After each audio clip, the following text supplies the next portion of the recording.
Hey. Let me clear my throat. It's your boy, Madjef. Welcome to the Madjef Music Show. I'm excited that you're here. Episode number 38. I'm excited because today we have somebody that I admire on the show. None other than Mr. Martyn Ware of Heaven 17 fame. Another one of my British compatriots. Joining the Madjef Music Show live to chop it up a little bit. From all the way across the pond, man. You gotta love it. You gotta love it. Ladies and gentlemen, it's the Madjef Music Show. But first, here's a little news. What's in the news, you say? Let me tell you what's in the news. Cam Newton is in the news because the Patriots just cut my man. They just cut him. So last week, he was in a controversy with a former quarterback saying that Cam is completely distracted by rap music at practice because all he does is wear these big headphones and dance around and he misses plays and cues. Well, guess what? In order for a white person to come out and say that a black person is being affected negatively by music in this environment, there really must be some truth to that. So as you can see right now, the Patriots agreed with the former quarterback, and they let this man go, man. Onward. I hate to see it happen, man, because I like Cam. Cam is a great guy. I met him in person. Really cool guy. But, you know, they got to move on. They're trying to win. In other news, man, we lost a legend, man. We lost a legendary guy. None other than Lee Scratch Perry. Man, this guy is instrumental in reggae music. You don't know it. You don't even know it. But yeah, this is he mentored this young fella right here. So I gotta respect him for that. And rest in peace, Mr. Perry. We're gonna miss you, sir. We're gonna miss you. Reggae music. He's responsible for that, him and Bob and the stuff they've done. Now, you've heard about this guy and the Donda release. It's out. Kanye's record is finally out. Yeah! I don't know what happened at these album release parties. I don't know what's taking place here, but I do know how I feel about Kanye, and this sums it up for me. I hate being a Kanye fan. It's awesome! I'm moving on from that. That's all the news I got. So look, that's enough. That's enough of that. Listen, I'm excited to bring my guest out. He's here. None other than Mr. Martyn Ware. Check this out, folks. Look, in the flesh. What up, Martyn? Hey, how's it going, man? Martyn, thanks for being here, man. I'm really grateful that you took some time out of your busy day to be on the Madjef Show. Welcome, my brother. My pleasure. My pleasure, Madjef.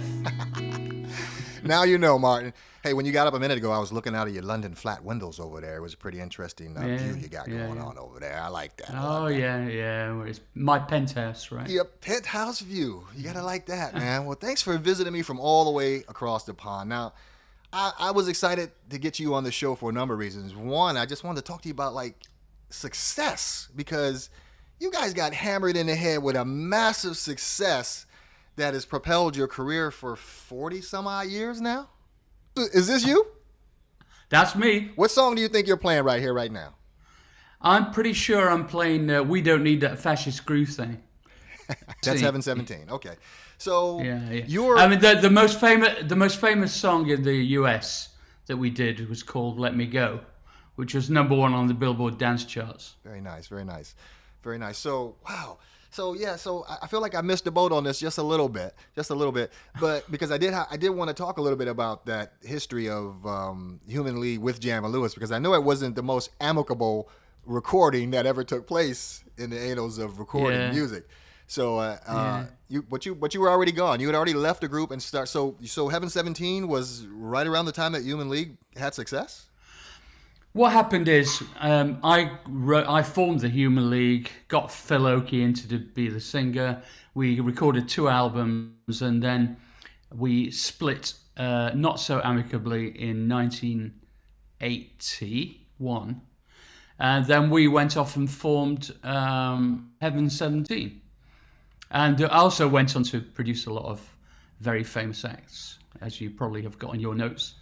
I did Let's Stay Together with Tina Turner. And Trent D'Arby's first album, which was a worldwide smash, and several other, big acts, really.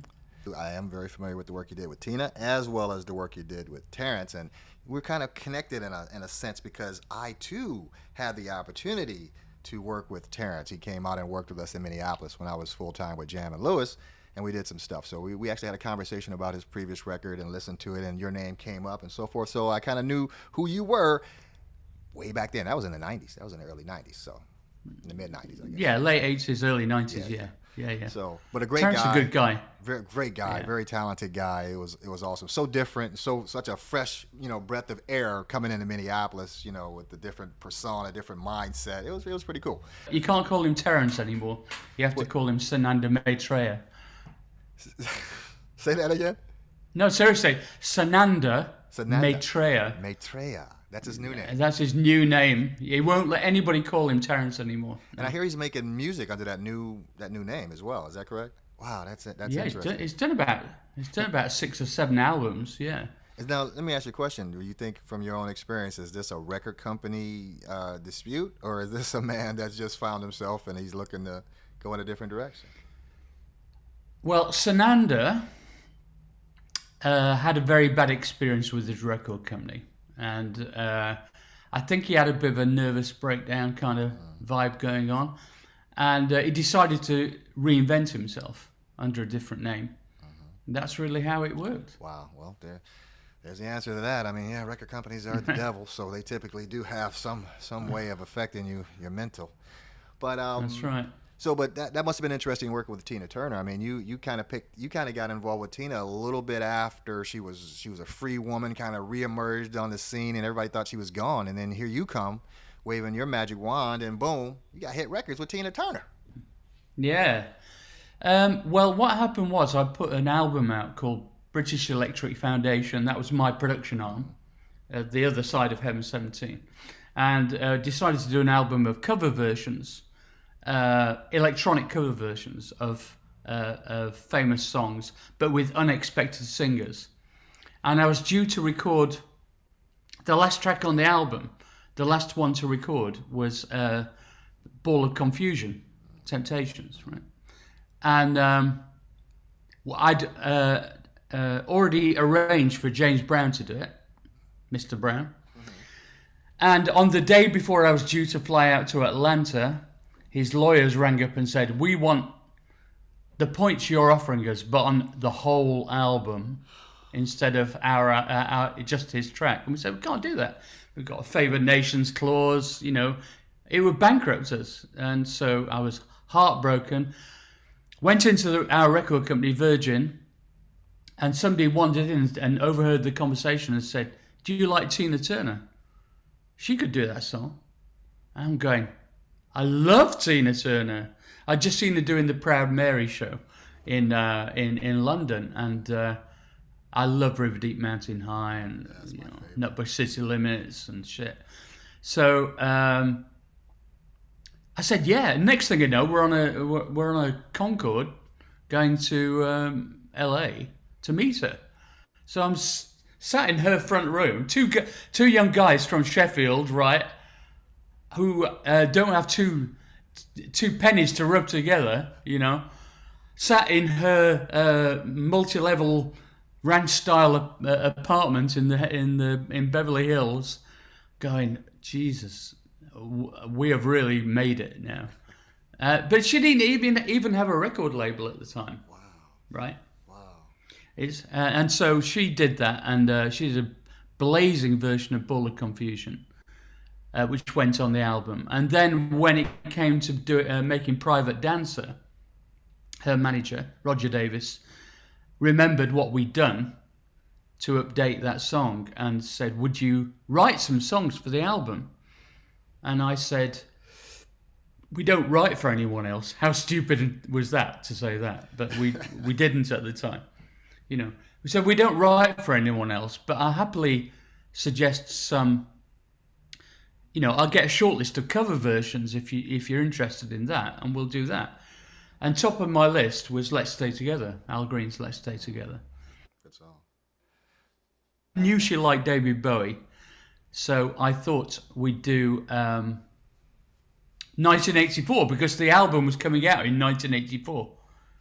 From Diamond Dogs, Right. And I was very proud of those two records. Yeah. Amazing records there. I mean, that must have been really surreal that like Tina Turner didn't. She was really in a valley at that point in time. No record label, no real support, and she just trusted that you guys could come in and do something with her. That was a Yeah, I think Roger Davis was the man who made that decision. I think Tina, I mean, she's a lovely and incredibly talented person, but I think she put all her trust into Roger because in her autobiography, she said she didn't really know what was going on. She came in and said, "Where's the band?" And we pointed at the Fairlight and said, "It's over there." And she went, "What?" You know. And so all that stuff. And I'm glad to say we still get on very well. And I'm even a character in Tina the Musical on Broadway. Yeah. So somebody plays me in like 9 shows a week, which is really bizarre watching that, I have to say. So you guys are still friends to this day, huh? That's what a hit records will do. Yeah. That's what Yeah. will do. Now you also worked with Erasure, right? The Say. That's project. it. Yeah, that's right. That was a massive hit too, man. Like, yeah, that was their biggest selling album in the US, and I mean they're just great songwriters anyway, and they're pure electronics, you know. And the funny thing is, they came to me to produce that album, and they said, "We didn't know you were a producer." I mean, they knew Humour League and Heaven 17. They said, "We didn't know you produce people." I said, "I've just had a #1 hit, you know, a few years ago with Tina Turner. We had Wishing Well, which was #1 in America. I mean, please, you know, where have you been, you know?" Anyway, we did the album and it was great, and we had a #1 in the UK with Always from the album. And they were cutting edge. Not only in their music was great, but the video stuff that they were doing in those early days was so far ahead of everybody else. That's pretty impressive. Well, one of the things. Thank you. One of the things that I always sought to do, I always said to the artists when we had a meeting to see if they wanted to do an album, I used to say to them, you know, we want to make something that's timeless. You know, if you want to do that, I'm your man. I'm good on vocals. I don't like producing bands so much because there's a lot of internal politics and stuff. Yes, but solo vocalists, I can get really good performances out of them, I think. All right. So moving on. British Electric Foundation, is that something that's still in play over there? Are you still running that company, that production company? Yeah. All my productions go out under that name, and we're doing various things from time to time. I mean, it's less active now, but I've done 3 music quality and distinction albums. The second one, which came out in '92, had people like Mavis Staples on and Shaka Khan, and Green Gartside from Scritti Politti, and Terence was on it, and you know, lots of people. Well, what about live performing? Are you still performing these days? You like performing, getting out there and getting in there? Yeah, on the stage. We're performing. We did a show to 20,000 people last weekend. This weekend we're performing at the Roundhouse in London and at the Sheffield City Hall. They're both about 3,000 capacity, and they're sold out. It's all sold out. We're more popular now than we've ever been. It's those suits, man. Those suits you're rocking. You be rocking those dope suits. People like suits, man. Suits and good music, man. Suits and good music. Yeah. Let me ask you a question. Your favorite keyboard in 1984 was what? What was your favorite keyboard in 1984? Right. Oh, that's a good question. I was still in love at that time with the Roland Jupiter 4 and Jupiter 8. Okay. I've had a long relationship with Roland, and I've never had a free keyboard out of them. but I just love their product, you know, and I'm pitching for it right now. You can hear.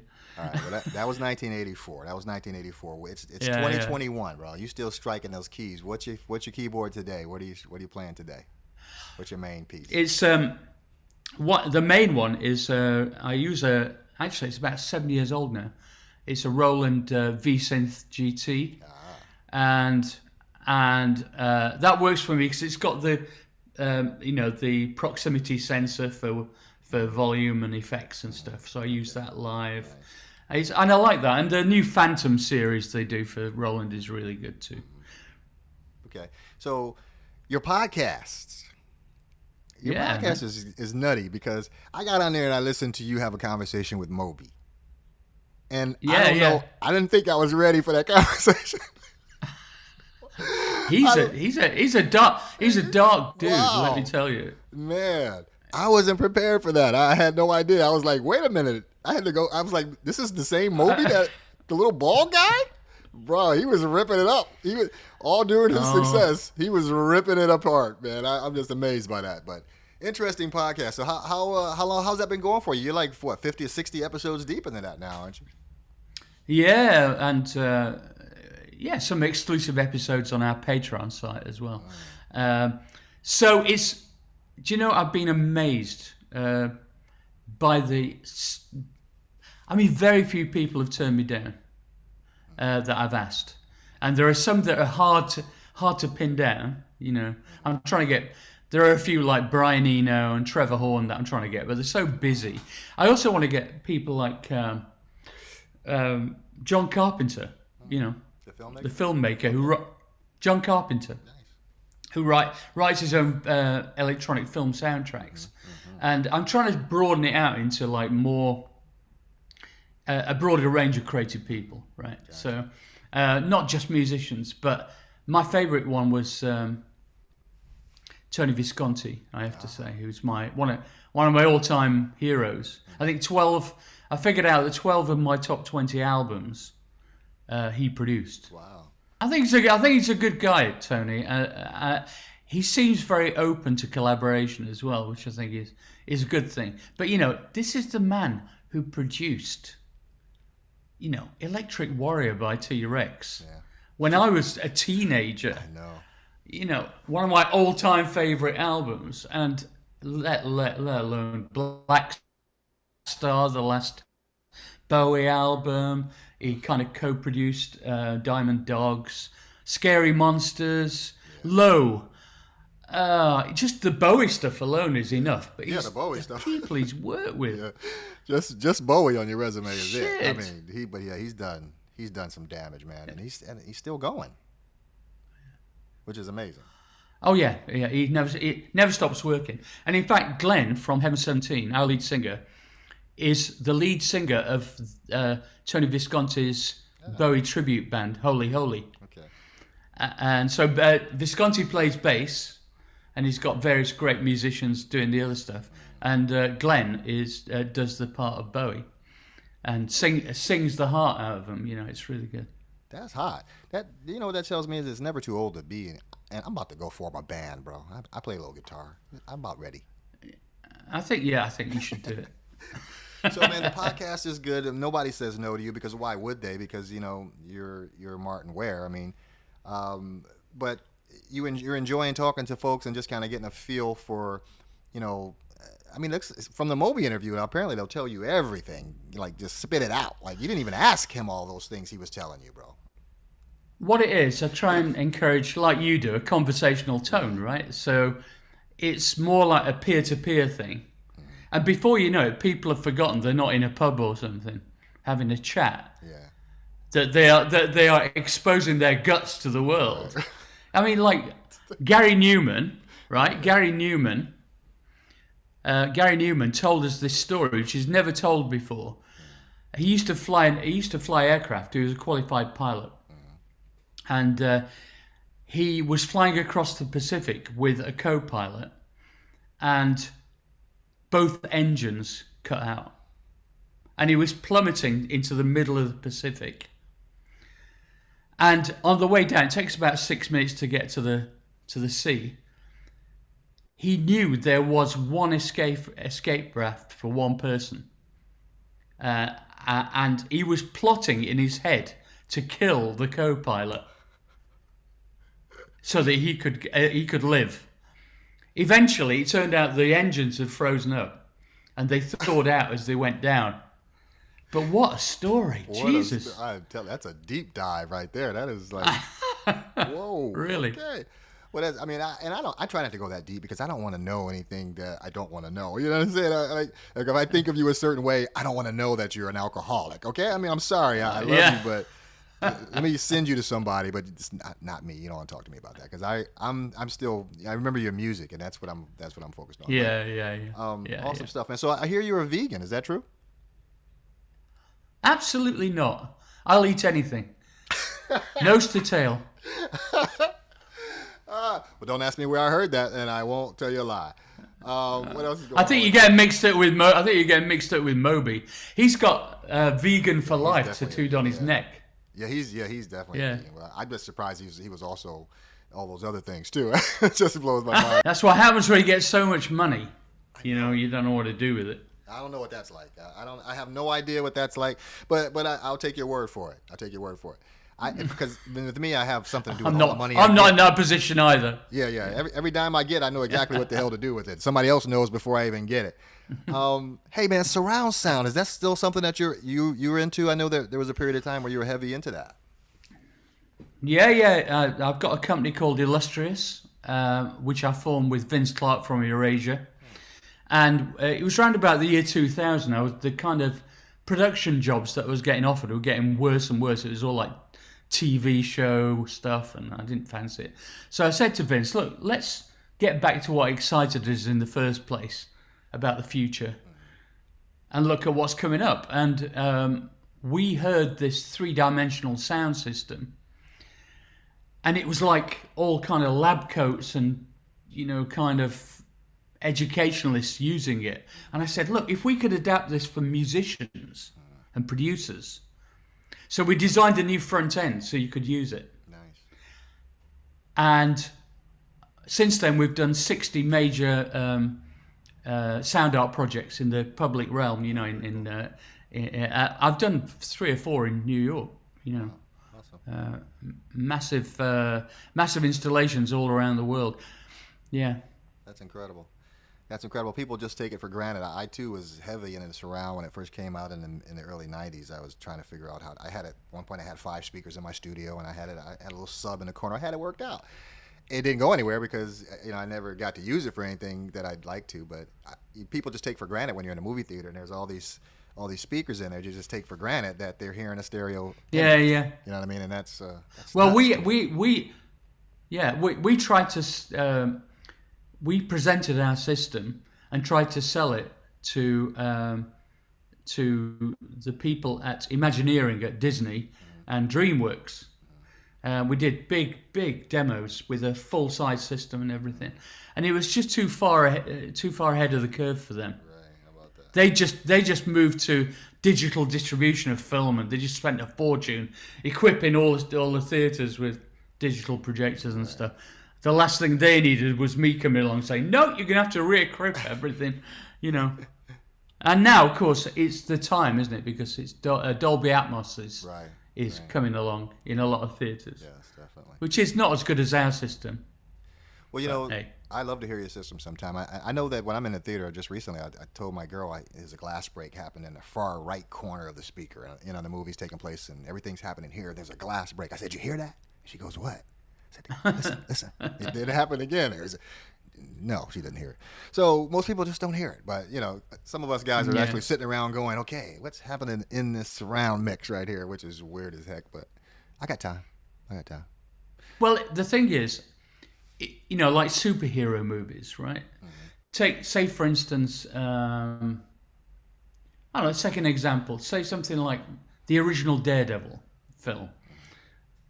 There was a bit in that film where he stood on a rooftop with rain all around him, and the rain's hitting various things. And I was going, God, if they had our 3D sound system, you could hear the rain hitting each individual level, or in a forest, you know, like Avatar or something like that. I mean, James Cameron does a lot of advanced stuff with sound. So really, we're moving into a phase now where they're trying to put the audience in the middle of the experience and not just going, right, you're watching a porthole into a different reality. I'm that guy in the room trying to find just that sweet spot so he can get immersed in what's happening there. So I appreciate guys like you that are moving that technology forward. So Heaven 17, is that still a functioning band? Are you guys still a band right now? Yes, man. That's yes, you. That's man. who you're doing We're all these touring gigs with. all the time. So who hey, are you listen. gigging with? Human League or Heaven 17? Who are you gigging with? No, Heaven 17. Okay, completely. I don't like the Human League's gone, man. Damn. Gone. That was 1980, right? It's over. So No shows, no nothing. over, man. Nothing. We don't even talk, right? God. Damn it. Damn it, man. I say we got our own thing going on. We've got a very strong, loyal crowd, and in fact, it's looking likely that in about a year's time we're going to be doing a big tour in America for the first time. It's an exclusive. Oh man, hey, you heard it here first on the Madjef Music Show. So we got Martyn Ware and Heaven 17 coming to the U.S., bringing their style of electronic pop. Just to be clear, no question. Yeah. Man, that's exciting. I'm looking forward to it. Martyn, thank you so much for coming on my show, man. I won't take up much more of your time, but it's been a real honor having you here, my man. It's a pleasure, and anytime, any place, maybe when we come and tour in the US, I'll come on your show again and promote that shit. Well, I live in Florida, so you're welcome to stop into Florida and come to my house, and we can do it live across the table from one another. I got some cool Oh my gear. God. I got some toys in the studio, man. Look, I got some toys. Oh yeah. Yeah, I got, you're talking to somebody who's a kindred spirit, my friend, a kindred spirit. So yeah, absolutely. Look me up anytime. Yeah. Oh man, you're much more professional than I am. I don't have all that shit. Oh yeah, you do. Yeah, you do. It's just in a different corner of your mini room, London suite, I'm sure. Hey man, thanks again, Martyn, for coming on the show. Ladies and gentlemen, that is All right, man. Martyn Ware. See you later. See you, buddy. So once again, I want to thank you for coming out and spending some time with me, checking out my show. Hey man, my next guest is coming up though. And guess who that is? It's Mr. Mike Dreams. Yeah, he's a hip hop artist and a producer out of Minneapolis. Trying to get it going, man. He be doing his hustle thing, bro. He be hustling. Do be putting out songs. Hope you supporting him. We're gonna meet him next Tuesday is when it's happening. September the 7th. He's gonna be on the show 7 p.m. 5 p.m. Central Time. Looking forward to chopping it up with young Mike Dreams. Check this. If you or anybody that you know, man, is struggling, having problems in life, be somebody that they can talk to, but only as long as you're helping them. If you can't help them, please pass them on to somebody who can help them. And the National Suicide Prevention Hotline is definitely somebody who can talk to them and maybe talk them down from a real bad situation. So that number is 1-800-273-TALK. And yeah, you should definitely do that, man. It really would be a good thing if you did. Paradise Hill Productions and RM2 Music are proud sponsors of the Madjef Music Show, bringing you real talent, real music, and real musicians. Sharing the same values, we put our artists first so they can thrive and deliver to you, the listener, timeless music and great shows. Hey, thanks again for tuning into the show. I want to thank my guest again, Martyn Ware from Heaven 17, coming out here and doing his thing with me, man, and talking it up about technology and other stuff, man. It's real cool. Thank you again, Martyn. Until we meet again. Next Tuesday, Mike Dreams.